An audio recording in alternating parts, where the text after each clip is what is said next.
දැන් ඉංගලන්තේ ක්‍රමය නෙමෙයි අපිට තියෙන්නේ. අපිට දැන් තියෙන්නේ අපිම හදාගත්ත එක. දැන් හුඟක් අය කියනවා අපි ගාන්ධිගේ මාර්ගයේ ගියේ නැහැ කියලා. ගාන්ධි කිව්වා මේක අපිට හම්බුනා නම් මට සත්‍යාග්‍රහ කරන්න ඕනේ නැහැ කියලා.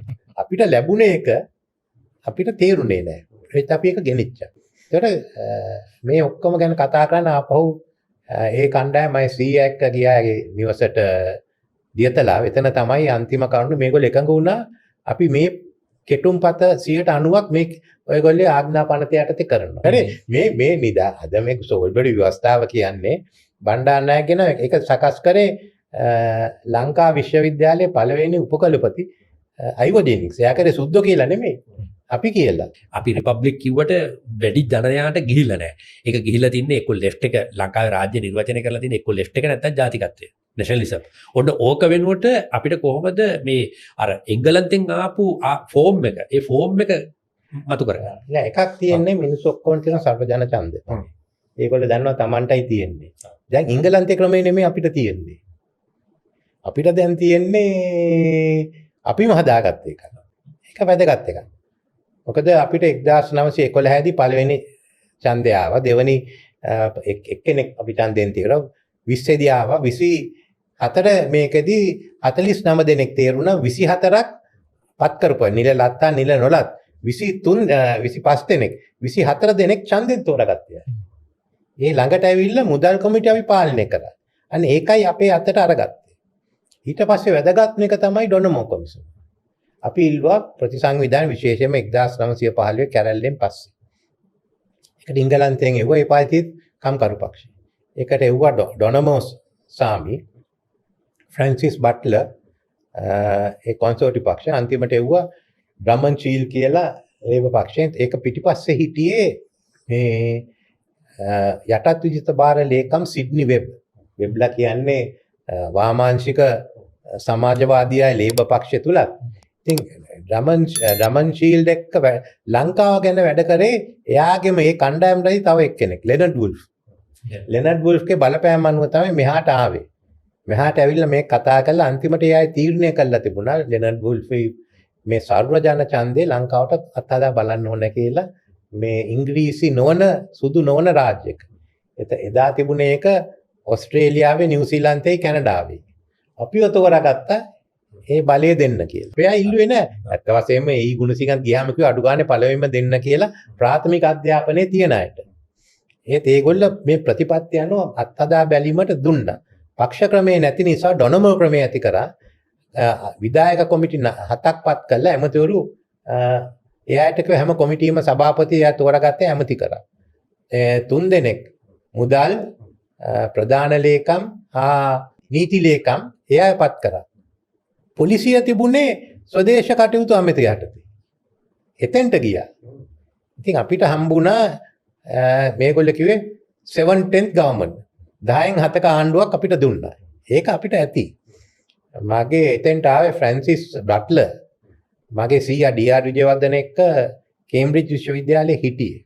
එතුමා ඒ කාලේ කතා කරා. ඒ අතර තියෙන ලිපි තිබුණා. මම ඒ කාලේ දැක්කා. අපේ මාමට තිබුණ පස්සේ ඒකේ අහනවා මේක මෙහෙන් ලියනවා කොංග්‍රස් එක වෙනුවෙන් ජාතිය කරේ මගේ සීයා ලියනවා මේ කරුණු අන්තිමට ආවයන් පස්සේ ඊ අහන දැන් කොහොමද ඔයගොල්ලෝ තීරණය කරේ සර්වජන ඡන්දය දෙන්න කවුරුත් මෙහෙන් ඉල්ලුවේ නැහැ කියලා. ඒකට එයා වෙනම හේතු දෙනවා මේ රට දියුණු වෙන්න ඕන අපිට මේක දියුණු කරන්න ඕනේ.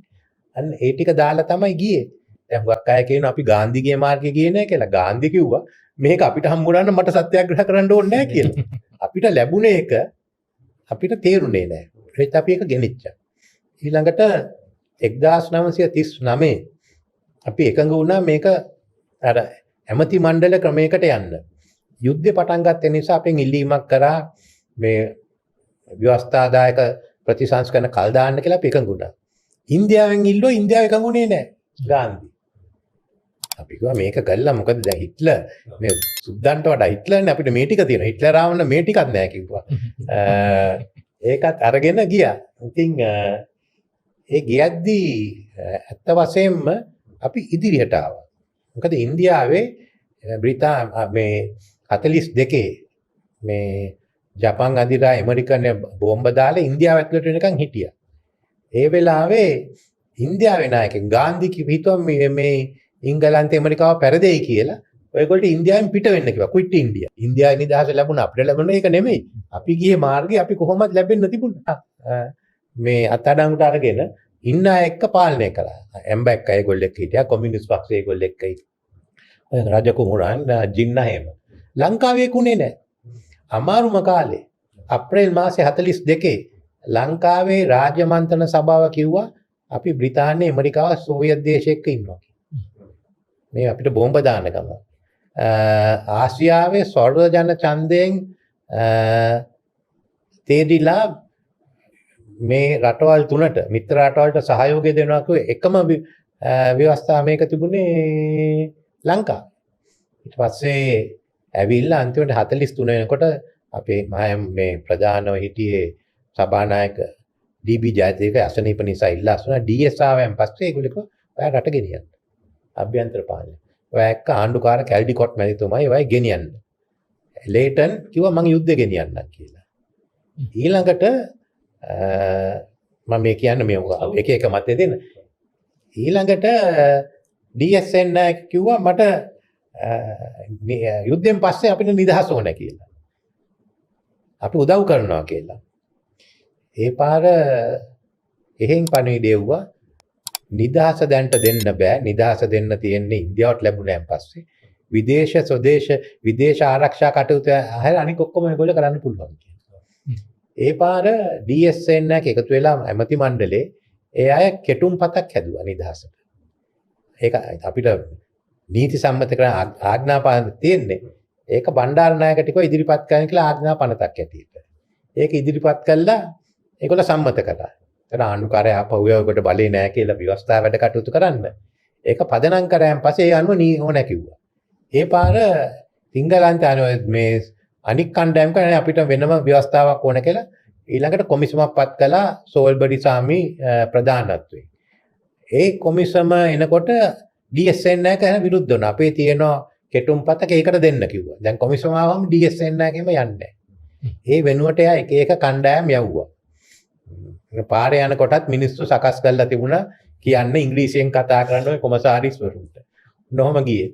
ඒතර මේ ඔක්කොම ගැන කතා කරන්න ආපහු ඒ කණ්ඩායම අය සීයා එක්ක ගියාගේ නිවසට දියතලා. එතන තමයි අන්තිම කරුණ මේගොල්ලෝ එකඟ වුණා. අපි මේ කෙටුම්පත 90%ක් මේ ඔයගොල්ලෝ ආඥා පනත යටතේ කරනවා. ඒත් සෙනත් සභාවක් අපි දෙන්න ඕනේ කියලා. ඉතින් ඒකට එකඟ වුණා. එකඟ වෙලා ආවා. එතනින් ඩී.එස්.එන් එක නැවතුනේ නැහැ. අපේ සිවිල් ආරක්ෂාව තිබුණේ සුද්දෙක්ට නෙමෙයි. ඔලිව ගුණතිලක මහත්මයාට. එතුමා යාළුවා. එතුමා පණිවිඩයක් කිව්වා සෝල්බරිට. ඔය අපි කියන දේ කරොත් මම ඔයා නම් කරනවා අග්‍රාණ්ඩුකාරතුමා හැටියට. ඒ කාර්ය දීල් දානවා මේ වගේ. අපි සත්‍යාග්‍රහ නොකර මැරෙන්නේ නැතුව වැඩේ කරගත්තා. අපේ අයට තේරෙන්නේ නැහැ මේකේ තියෙන වාසිය. මොකද ගොඩක් වෙලාවට කියන්නේ මේ ලබාගත්තු නිදහස වැඩක් නෑ වගේ මතයක් සමාජයේ තිබ්බනේ. මේ නිදහස අද මේ සෝල්බඩි ව්‍යවස්ථාව කියන්නේ බණ්ඩාරනායක කියන එක සකස් කරේ ලංකා විශ්වවිද්‍යාලයේ පළවෙනි උපකුලපති අයිවෝජෙනික්ස්. එයා කරේ සුද්ධෝ කියලා නෙමෙයි. අපි කියලා.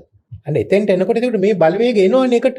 ඒ වෙනකොට වෘත්තීය සමිතිය තිබුණා, සම සමාජ පක්ෂය තිබුණා, කමියුනිස්ට් පක්ෂය තිබුණා. මේ ඔක්කොම එකතු වෙලා මෙතෙන්ට ආවේ වෙනකොට අපේ අධිකරණයේ දියුණු වෙලා නිදහසෙන් පස්සේ ලාංකික අග්‍රවංශකාරයෝ දෙදෙනෙක් විතර හිටියා. ඉතින් අපි සම්පූර්ණයෙන්ම මෙතෙන්ටයි අපි ආවේ. මේ තමයි අපේ දේශපාලනේ. මේ බලවේග තමයි ඉස්සරහට ගියේ. පස්සේ තවත් ඉදිරියට ගිහින් මේ ආවේ බ්‍රිතාන්‍ය ක්‍රමයක් අපි හැදුවේ එකක්. ඩොනමෝ ක්‍රමය බ්‍රිතාන්‍යෙත් කොහෙවත් තිබුණේ නැහැ. ඒ තිබුණේ ලන්ඩන් නුවර තිබුණා නගර සභාවට අමතරව ඒ වටේ තියෙන ප්‍රදේශවල කවුන්ටි කවුන්සිල්.